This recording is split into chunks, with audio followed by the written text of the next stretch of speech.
Walmart Business is in the business of helping your business, regardless of whether you're building bridges, building spreadsheets, or building lesson plans. Ooh, that looks fun. Walmart Business can help save you time, money, and hassle so you can focus on what you're building instead of what your supply closet is missing. In short, we take care of business so you can do more with yours. We're the Walmart you love, now for your business. Learn more at business.walmart.com. This episode is brought to you by Indeed. Stop waiting around for the perfect candidate. Instead, use Indeed sponsored jobs to find the right people with the right skills fast. It's a simple way to make sure your listing is the first candidates see. According to Indeed data, sponsored jobs have 4 times more applicants than non-sponsored jobs. So go build your dream team today with Indeed. Get a $75 sponsored job credit at Indeed.com/podcast. Terms and conditions apply.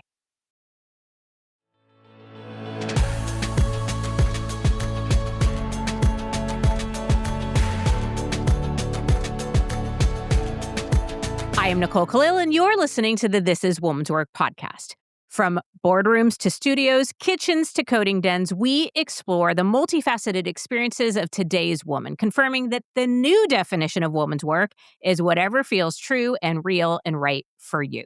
You are the decider, which is designed to be motivating and empowering, but it's also a little daunting, right? Like, I'm the decider. I can't even decide what I want for dinner tonight. And listen, I get it. And one of the things that I've noticed in my personal quest to define what it looks and feels like for me to be doing women's work is that I often find it easier to define what I don't want, even easier than defining what I do. I mean, think about it. When someone asks what you want in a partner or a boss or even what you want for dinner, don't you usually start with a quick mental list of the things you want to avoid? Like bad communicators, micromanagers, sushi if it's a Monday, whatever it is that we want, we often get clarity by way of eliminating our hard no's first.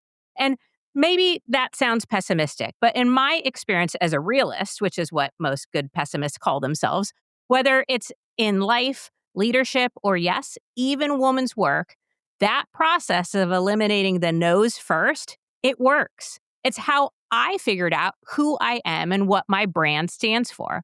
I'd see speakers who are way over the top, or coaches who shove their rigid one-size-fits-all solution down our throats, or podcast hosts who seem to be manifesting sunshine and rainbows on a loop. And I knew that's not me, which helped me see more clearly who I am and who I want to be, which is authentic, curious, and let's be real, prone to the more than occasional rant. And that's what today's conversation is about. Because whether you're building a career, a movement, or a life that you love, sometimes the clarity comes not from declaring what you are, but from boldly deciding who you're not. I learned from today's guest that in branding terms, that means identifying your strategic enemy. Knowing what you're not helps people understand more quickly and clearly what you are. And when it comes to building a brand or a life worth fighting for, sometimes the best way to rally people to you is to first draw the line in the sand about what you stand against. So let's dive in. Laura Ries is a world-famous brand marketing expert, positioning strategist, and best-selling author of the new book, The Strategic Enemy. As chairwoman of Ries, the global consulting firm, she continues the legacy of her late father, Al Ries. Laura has spent more than 30 years shaping how we think about brands and positioning, and she's co-authored several groundbreaking books that have redefined modern marketing and is frequently tapped on the shoulder for marketing analysis as well as working with major news outlets. So basically, Laura knows what she's talking about, and I'm thrilled to have you as our guest. And I'd love to kick you off by talking about why you believe it's important to identify an enemy or what you're not when it comes to building our own personal brands. Well, listen, you set it up perfectly. You understand opposition much faster than superiority. So most people say, "Hey, I'm great at this," but that's not really believable. When you say and start with that line in the sand, what you're not, it's more instantly believable and makes it clear. When you say you're not, that actually in reverse makes it more clear what you stand for. Okay, so I like this idea because you're right. When people say that I'm the best at or the greatest at, and then it almost becomes a little bit competitive, right? Like everybody says they're good at what they do or they wouldn't Right. be doing it. So then it's believing that you're better than, not just good at, where, yeah. Again, this makes sense to my brain. Yeah, it's all about branding. Most companies, most people try to focus on being better. Now, listen, there's nothing wrong with being better, but when you're trying to build a brand, that's something in the mind. You have to deal with the reality of the mind, and the perception is what matters in the mind. And when you can talk about the difference, when you make that contrast between two things, it makes that decision process a lot more easier. I mean, think about, you set up some examples starting with what do you want for dinner, right? Much faster to go with, I don't want this, right? I don't want burgers. I don't want fries. Or in another case, when you're asking your children, if you ask them, what do you want for dinner? If you just leave it open, right? If you put in, do you want burgers or do you want chicken? You have that contrast that makes it more clear and actually easier for them to decide. Yeah. I think of, again, being a podcast host. I don't think I have the best podcasts in the world, and I'm not going to win anybody over by trying to claim that. But what I can do is separate myself. I don't have a sunshine and rainbows and toxic positivity podcast, which lets you know that what I'm not, but also that I'm prone to ranting, or I'm not going to be positive all the time, or what have you. It's such a perfect example because that instantly makes you very memorable and very understandable and relatable, right? By very clearly saying, I'm not about rainbows. And think about that. That's also a visual word. It's very important in branding when you can use words that are visualized, that hits in multiple places in your brain to make it more emotional, more memorable, more easy to understand. So when we can use words that are visualized, that helps the process even more. Okay. So you perfectly teed me up, because my next question is going to be, how do we do this? Like, how do we define our enemy or what we're not? Are we looking for a person, an idea, a strategy, a thing? Like, help us break this down. Yeah, there's not, when you say an enemy, people think it's a specific company or a specific person. No, it could be a competitor. Many times it's another category, let's say the previous category, and you're launching a new one. Or it could be a convention of the old way of doing or the hard way of doing versus the simple way of doing. Or even a concept like time itself could be the enemy. I, volunteer with, it's called the Young Men's Service League. These are moms and their high school sons that do community service. And you think, well, how can a nonprofit trying to do all good, have an enemy? But they can. And they very strongly identified what that enemy was. And that was the fast 4 years of high school. Because listen, when you tell a mom with a ninth grade son, it's going to go by really fast, she's like, no way. But that is actually very true. As I've been on the Uh-huh. other side of that, it does blow by. And when you reflect as a senior, you're like, did I spend that time well? Did I impart in him, values? And do we have great times and memorable experiences? And that was a very key driver of setting up what that enemy is to make it clear and the benefit and the time worth spent in devoting to the service. Okay. Yeah, I think of a brand that I love. It's Cake Spotty. They do nipple covers, but the enemy that they set up early that just resonates as nipple freak out. And they're combating nipple freak out. And the idea is like when you're in a cold aisle in the grocery store, or when, the room is really cold or Let me whatever. And it's check. like, right. I know. And I have my cakes on right now. But we all know that moment or that feeling where you're like, oh, crap, my nipples are leading the charge here. And so, like, that to me was the enemy that we could all Well, you connect relate to to. it. It's relatable. It's more believable. And we're motivated by fear, right? It's much harder to, try to convince someone how great you are, but it's much easier to say, you don't want to have nipples. Or, for many, many great companies have focused on this using that strategic enemy. What did Skims do? Yes, Kim Kardashian could probably sell snow to the Eskimos, but her brand of $4 billion, their enemy, beige shapewear.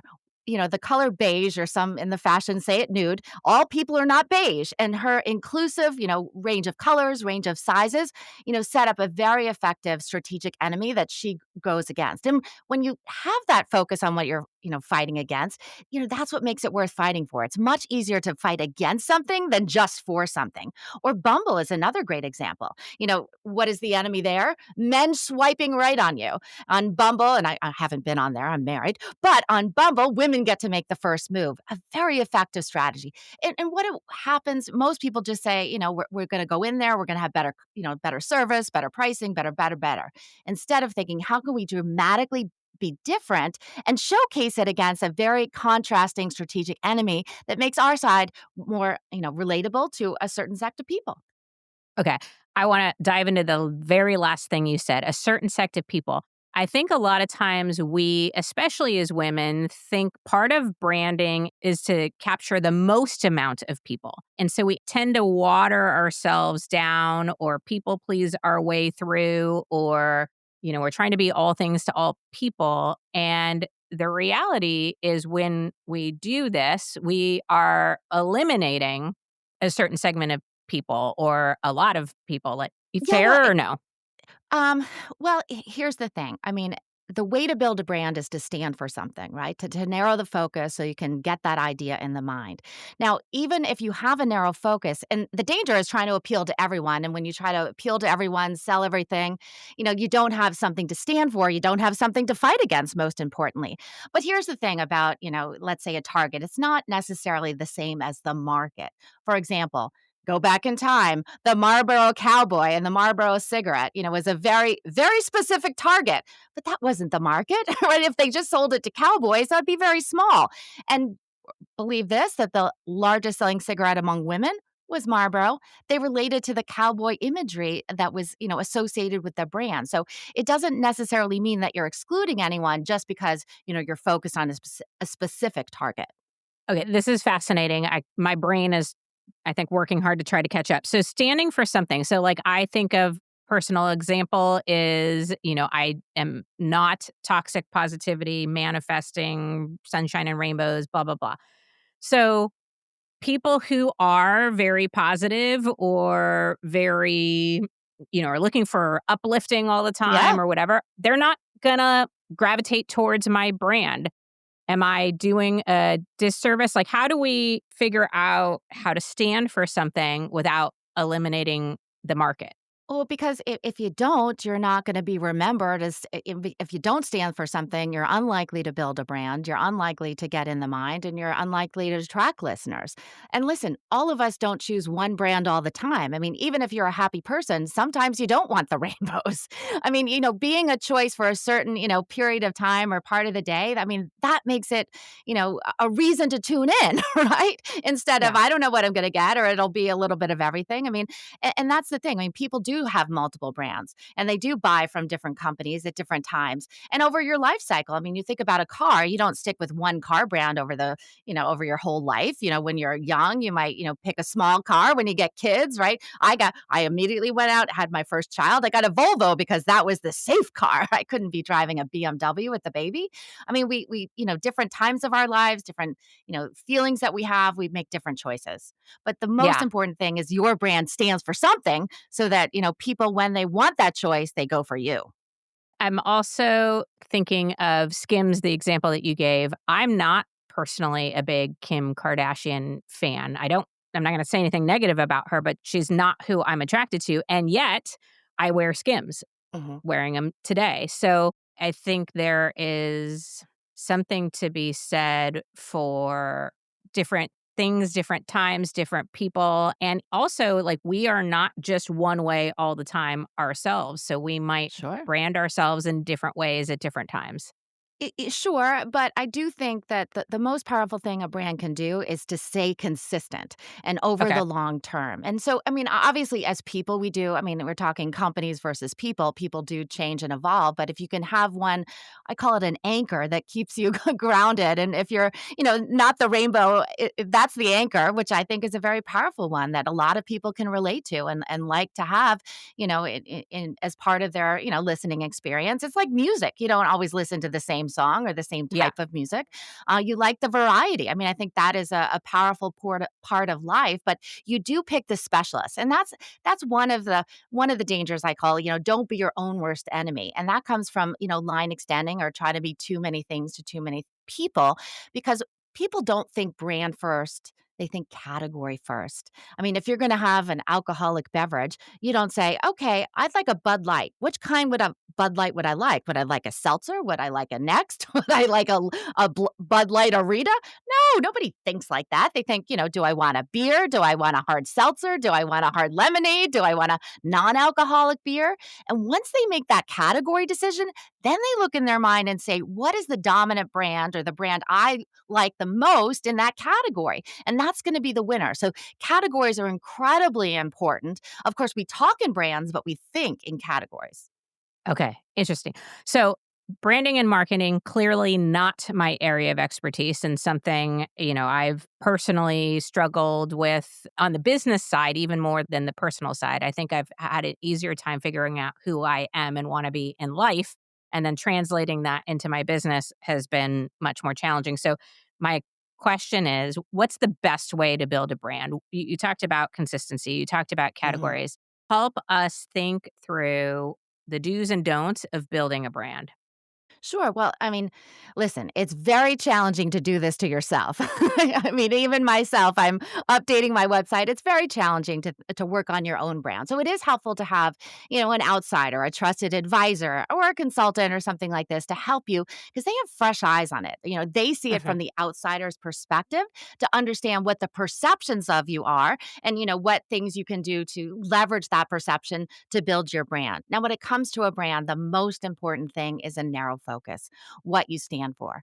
Secondly, it's very important not to be customer focused, but to be competitor focused, right? You're not just trying to please your customer when you think only in that direction. And it's not wrong to be nice to your customer or help them out, but you expand and you kind of get away from what that focus is. Instead, when you're competitor focused, you have to look at the landscape to say, I'm out there in the world. I'm not just one, thing. I'm being compared to other things. So what can I do best to set up a difference, right? So whether it is my skill or even our visual. So I talk about visual hammers, and visual distinctiveness is incredibly important in branding. So when you think about a personal brand, that, many times can be, even what you wear. For example, I always wear red. Jensen Huang at NVIDIA wears a black leather jacket. Steve Jobs wore a black turtleneck. It was, the uniform, if you will, but the consistency of when you saw it, you saw the uniform, you saw the person, and then that, what it did was drive in for Steve Jobs. It was innovation, but then it connected to what he was looked like and making that more memorable with the more connections in the mind. If you're anything like me, drinking enough water every day sounds great in theory, right up there with getting 8 hours of uninterrupted sleep and folding the laundry right away. Which is why I found a smarter way to stay hydrated with Cure. Cure hydration packs are clean and simple, plant-based electrolytes, no added sugar, and just 25 calories. They hydrate better than water alone, and get this, they actually taste good. My favorite flavor is lemonade, but they have several great flavors that you can try, which make drinking water feel like less of a chore. They even have a Cure Hydration variety pack for kids. JJ uses them over long practices or tournament weekends, and honestly, I use them then too, because hauling kids around to all of their activities should qualify as a sport. Listen, staying hydrated isn't just about water. You also need electrolytes. That's why I love Cure. It's clean, tastes great, and actually works. And for This Is Woman's Work listeners, you can get 20% off your first order at curehydration.com/woman's work with code Woman's Work. And if you get a post-purchase survey, make sure to let them know you heard about Cure right here. It really helps support the show. Don't just drink more water, upgrade it with Cure. Hey, the vibes are slipping. I think it's time to bring out the Velveeta shells and cheese. The holidays are a time to go all in on indulgence. Headline your meals with the rich, creamy meltiness of Velveeta shells and cheese and satisfy your holiday cravings like no other. Bring that main course energy to your side dish. Celebrate extra with Velveeta these holidays. Hey, this is Bill Simmons from the Bill Simmons Podcast, here to tell you that Michelob Ultra, the official beer partner of the NBA, is bringing NBA fans closer than ever this season with chances to win great prizes, including courtside tickets. Enter now at michelobultra.com/courtside. Michelob Ultra courtside 25 to 26. No purchase necessary. Open to U.S. residents 21 plus. Begins on October 1st, 2025 and ends on June 30th, 2026. Multiple entry periods. See official rules at michelobultra.com/courtside for free entry deadlines, prizes, and details. What do you see some of the mistakes that we're making in branding? Well, I think, being too general instead of being specific. Again, it comes down to, trying to appeal to more people, but to build the brand, to be memorable, to get noticed, to break through the clutter, you have to be as narrow as possible. And you think about, for example, an example like BMW. They try to, talk about all the advantages of a car. And a car is a big, expensive purchase, from the gas mileage and the styling and the driving and the this and the that. And they were 17th in imported cars in America. And then what did they do? They narrowed the focus to one idea. Now, people get scared. If I only say one thing, they're not going to think anything else. No, no, no. It's the halo effect. Because if you can own one strong idea in the mind, people will give you the rest. They'll think that you're good in other areas, but you have to break through and repeat that one thing. And the ultimate driving machine said over and over again. Nike is just do it, talking about, the athletic performance and inspiring you to greatness. That's a very powerful idea. But at the other end, there's always, no matter how big, no matter how powerful, a brand or a competitor or dominant company may be, there's always a weakness in every strength. And you think about, for example, Nike. What did Skechers do, right? It's the anti-Nike, right? It's comfortable. It's not about athletics. It's about, sneakers for the rest of us that just want a great pair of shoes. So you can always leverage being different, but it's very hard to just try to be better. Okay. Where does the strategic enemy play in? Is that when you're on this competitor focus and you're trying to Yes, figure of out? course. Okay. Yeah, so because when you're looking at, say, if the whatever the dominant brand is. So, for example, in dog food, for years I fed my dog, the expensive, the most expensive kibble at the store. I mean, the I thought the veterinarian said it was good, and then comes along the farmer's dog. And they're positioned as, fresh dog food. It's sold by prescription. It has your dog, but they don't just talk about the, benefits of fresh dog food. They also line up the strategic enemy. Because first, remember this, you got to unsell me at what I'm previously doing to get me to change my purchasing. So they have brilliantly called, not just, they've called out that enemy, not by a brand name, but by calling it burnt brown balls. And these are highly processed food. You don't want to feed your dog processed food every meal of its life. That will shorten its lifespan. So being very specific, calling out that enemy, and then repeating that over and over is what builds. And the more you say something, the more believable it is. And that's why things like just do it. I mean, saying it once is one thing, but saying it decades makes it even more memorable. Right. So do you ever find people get in trouble, like with what did you say, burnt brown balls or whatever? Like, do you ever face backlash from your competitors, or like, do you care about that? Like, can you get yourself in trouble by going too hard against someone or something? Well, you certainly want to call out something that is, you can't just say the competitor sucks, right? Because, Sure. it's not, it has to be something very specific that's maybe even visible to see. And, understandable. Listen, was Dunkin' Donuts had a great Super Bowl commercial. It was going up against the barista buds, right? And you had Ben Affleck. But because it dealt with the perception already in the mind that Starbucks is more expensive and the long wait times and the complicated menus. I mean, that was a very strong perception already held. And so that Hmm. reinforced, the distinctiveness and the contrast between the two brands. And they have a very nice slogan to go along with it, right? America runs on Dunkin', right? It is the coffee that's fueling, America's hard workers, which I think is a very nice and simplistic contrast to make. Yeah. I live just outside of Boston, so I am obsessed with the Dunkin' social media account and Yes. their branding, and they're just So good. I'm more into their branding and marketing than I am into their coffee. And it's, I think, because I grew up in California and I tend to just think, oh, let's go to Starbucks. But Dunkin' is winning me over big time. I want one of their tracksuits. I'm like all in. I have one. I Do you? have it. I have the whole oh my gosh, I have the socks, I have the whole thing. I got it for my sons. It's amazing. I Yeah. mean, it's so powerful because it's a stark contrast. I mean, and listen, but here's the thing. Both sides have a strong position. There's a great position for Starbucks and, the coffee and the third place and the, fancy drinks, but there's also always the reverse is a very strong position as well as, the coffee, the fun, the colors. I mean, the bright orange. It's so powerful that both visual distinctiveness as well as the positioning distinctiveness is what drives those brands. And people love to pick a side. They love to debate. That's the other thing. When you can Yeah. have those two dueling brands, it helps everybody. It generates excitement in the category and it sets up, what side you're on. And even though most of us probably drink from both places. Right. Okay. I know some of our listeners are entrepreneurs or in branding and marketing. What advice do you have for somebody who's looking to build their brand for their business? Well, especially, when entrepreneurs are starting up and you're trying to, start your brand, you got to think of two important factors. One is what is the category?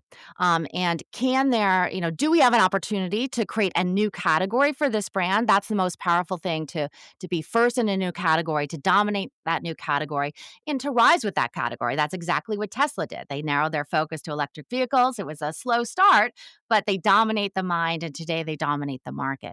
Now, the category is important, but the brand name is also critically important. And many people make, a sad mistake in choosing their name. And they try to have the, cute, they try to be too generic to the category. So you have Lyft, for example, competing against Uber. But if I say, do you need a Lyft? I mean, it looks good on a piece of paper, but think in the mind, it's a sound. You don't see the words. You think in sounds. And so that is exactly the same thing, whether the lift, L-I-F-T or L-I-F-T is the same. And that's confusing. So the brand name is incredibly important. So companies thinking about that, whether it's the farmer's dog versus Fresh Pet, who they compete against. The Fresh Pet is a weak name. Farmer's dog is much stronger. It's specific, it's more memorable, and it makes that contrast very clear. It's also just focused on dogs, which is nice. Okay. So, same question, but for those of our listeners who maybe aren't entrepreneurs or don't have a business, I have the belief that we all have a brand, right? We are living billboards for who we are and what we value. Yeah. So for the individual who's maybe thinking more from a personal branding perspective, any advice there? I mean, think about first of all, think about what you love. Everyone should be doing what they love, not trying to be, there's a lot of talk about, how people have a persona online. Forget about it. It should be you. Otherwise, it's not going to be authentic. It's not going to be real and it's not going to be any fun, right? Hmm. You should be real and you should have confidence in that. But also, try to think about what it is you want to stand for. What is going to be your mantra? Is it rainbows or is it anti-rainbows, right? For Right. me, it's positioning. I mean, that's what I talk about. That's what I hammer.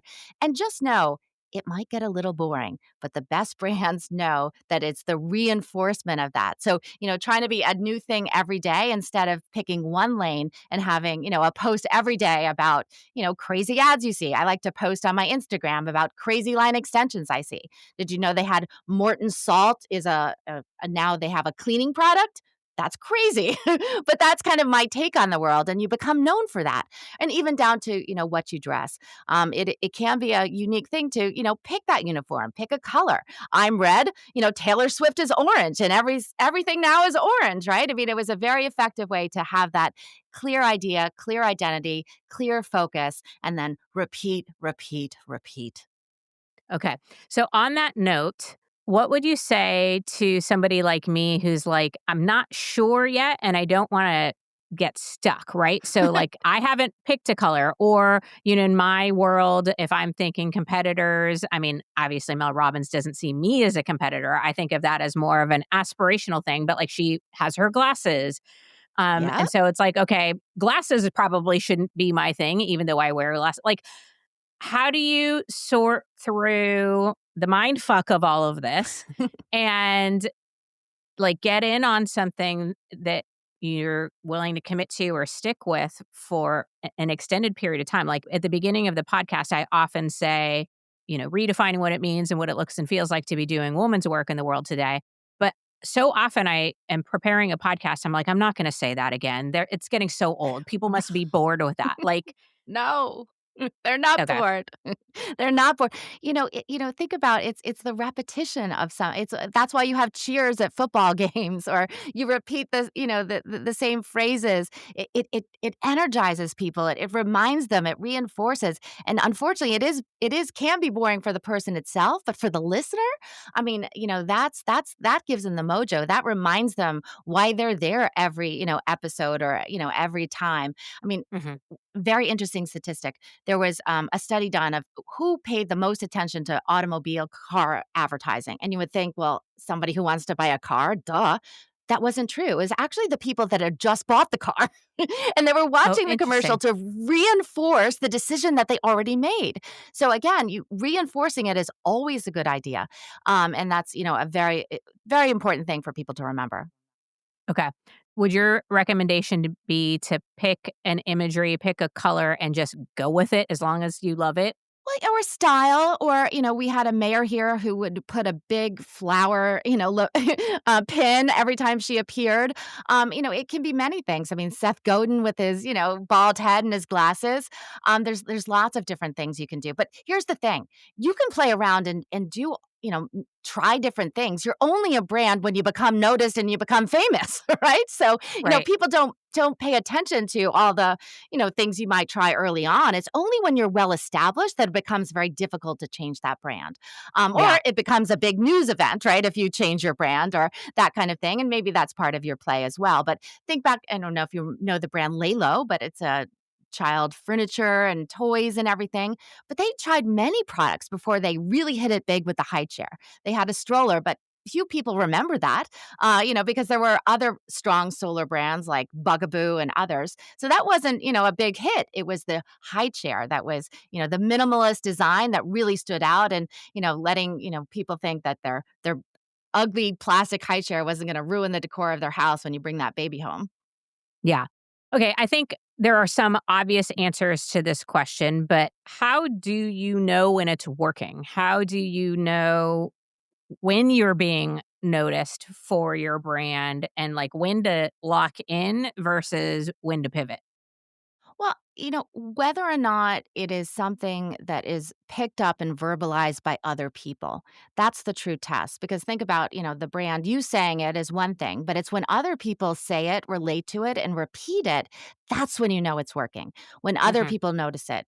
And so, even talking to people, I mean, the elevator test is a great one, right? You get in the elevator, can you quickly tell someone what you do, and do they get excited? Do they resonate it? Even with my book, early on, you're so nervous. Like, is this going to work? Do we like the cover? Do we like the title? But in Yeah. talking to people, those reactions are what fueled me. Or in some cases, we made dramatic pivots when, our initial title was a total loser. And we made the change to something much stronger because it really, it got the conversation going and made sense. Yeah. I actually think that's probably the best example I have in my life because book title. We had started with the Confidence Con, and I was talking to people, and it was people were somewhat interested, but and then when it got to validation is for parking, you could like actually see people's reactions, and it was, exactly what we wanted. But it took some massaging and some figuring out and some like, oh, that's not quite having the response or the reaction, or people aren't going to remember that when they walk out of the elevator. But It's a validation is it's for a parking, brilliant they do. it's a brilliant title, again, because it lends itself to a visual in the mind, and that's always a stronger position. Well, one of my book titles, we, initially when we started writing, it was gonna be The PR Era. I mean, boring, but we ended up calling it calling it The Fall of Advertising and the Rise of PR. I mean, talk about calling out a strategic enemy. But here's the thing, if you read the book, we actually don't say that advertising's terrible. We just say that it's not very effective, it's not very useful in launching a brand because you don't have credentials, you don't have the money, but advertising is incredibly important in, reinforcing a brand and, reminding people of what you stand for and defending against competitors that are going to compete with you. But the the title was very provocative and set up that contrast. And then, of course, on the cover, we had the run over sock puppet, which was, one of the most iconic, disastrous ad campaigns of, launching a brand purely with advertising instead of PR. Okay, well, I know I'm pre-ordering the book right now, The Strategic Enemy, and I'm sure our listeners are going to want to dive into it as well because I just find this so important and fascinating and frankly really hard. And as you said earlier, having that outside perspective, I think of the quote, it's hard to read the label from inside the bottle. And that's where we are with ourselves and with our businesses, right? We're in it. Yeah. And so using outside resources, whether that be a book or your actual services and things like that, I think can be incredibly helpful. So again, reminder to you, the listener, the book is called The Strategic Enemy. You can also go to strategicenemy.com, and we're going to put all of the ways to find and follow Laura in show notes as well. Laura, thank you for the work that you're doing. I wish you could just brand me. And thank you for being here today. Thank you so much. So fun. All right, friend, building and being a brand that you care so deeply about, that's so true to you that you're willing to fight for, that flies in the face of the messaging we've been fed for so long up to this point, which is fit in, don't make waves, be everything to everyone, and for the love of God, make sure you look good while doing it. That is exactly why I love this concept, because I have yet to meet a person who's found joy, contentment, or real success by playing small and worrying about pleasing everyone. This is about your work, your relationships, your cause, your life, because you're the only one who gets to live it. So name your enemy. Find the hills that you're willing to die on. Discover who you truly are and what you truly want. Reject the shoulds. Give your fingers to the supposed to. Torch the old playbook and write your own damn rules. Who runs the world? You decide, because that is woman's work.